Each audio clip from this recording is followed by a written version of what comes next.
Assalamualaikum warahmatullahi wabarakatuh. Saya Nurul Hidayati ingin menjawab pertanyaan dari magang hari kedua. Pertanyaan yang pertama, apa pengertian dari individual system? Individual system adalah proses belajar yang berpusat pada anak sebagai subjek belajar. Mengapa pendekatan yang dilakukan harus individual system? Agar kita para motivator mengetahui karakteristik anak dan kegemaran anak agar mencapai terciptanya proses belajar mengajar yang menyenangkan. Lalu, apa tujuan yang ingin dicapai dan melakukan pendekatan secara individual system? Yaitu agar proses belajar mengajar yang dilakukan sepenuhnya menyenangkan, agar anak-anak tidak cepat merasa bosan dan nyaman serta antusias dalam belajar di dalam kelas. Lalu pertanyaan selanjutnya, apa perbedaan antara metode individual system dan classical system? Kalau individual system itu adalah perbandingannya sedikit, lalu materinya berbeda-beda, kurikulumnya menyesuaikan, dan anak sebagai subjek belajar. Lalu jika classical system, yaitu perbandingannya banyak, lalu materinya seragam atau seperti yang dulu sampai sekarang itu sama saja. Terus kurikulum sudah pasti ditentukan dan guru sebagai subjek belajarnya. Lalu bagaimana cara yang dilakukan motivator agar dapat melakukan pendekatan secara individual system? Yaitu motivator melakukan pendekatan kepada anak-anak, mencari tahu kegemaran anak-anak. Anak-anak suka warna apa, suka bermain apa, lalu kita ajak mereka berdialog, bernyanyi, dan bercerita. Lalu apa dampak yang akan terjadi bila pendekatan dilakukan secara individual system? Dampaknya yaitu berjalannya proses belajar mengajar yang sepenuhnya menyenangkan, dan anak pasti antusias dalam belajar.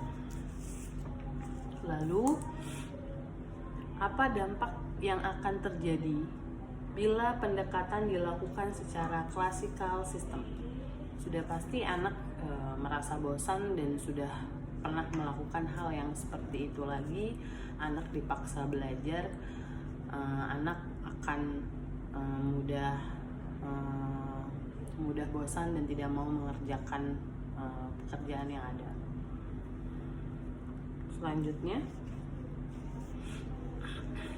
Selanjutnya pertanyaannya, apa pengertian dari variation skill, kemampuan yang harus motivator miliki, yaitu dalam memvariasikan aspek belajar dengan kegiatan yang meliputi kemampuan kognitif, kemampuan afektif, dan kemampuan psikomotorik.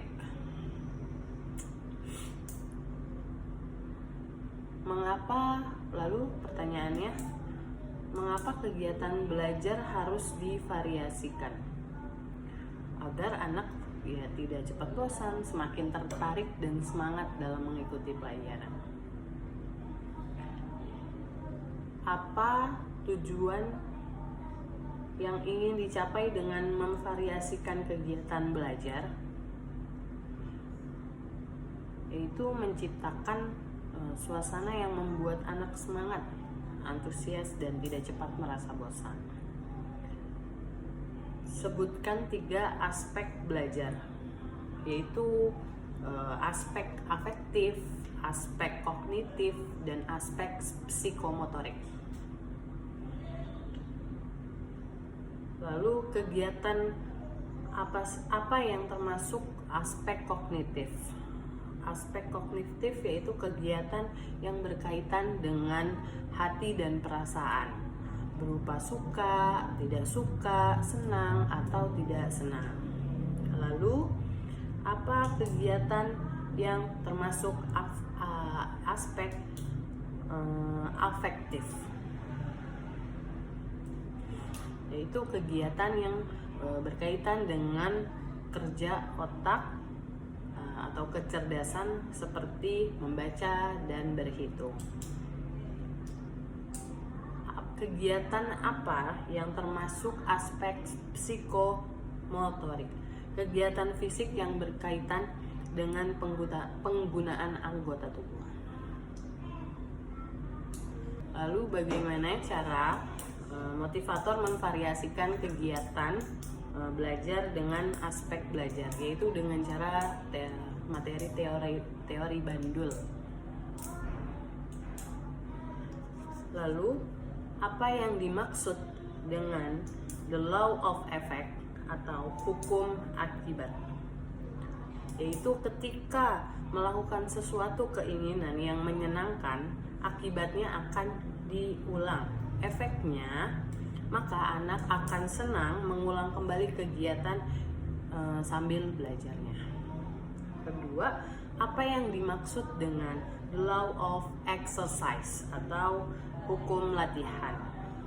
Ketika suatu kegiatan yang terus diulang, maka akan berdampak mampu. Seperti saat seseorang selalu mengulang-ulang kegiatannya, maka yang terjadi semakin diulang atau semakin dilatih, maka hukumnya semakin mampu. 3. Apa yang dimaksud dengan the law of readiness atau hukum kesiapan? Yaitu ketika seseorang semakin mampu, maka semakin siap dan terampil, serta prosesnya pun akan semakin menyenangkan. Dampaknya akan menimbulkan minat belajar anak. Sekian jawaban dari saya untuk magang di hari kedua.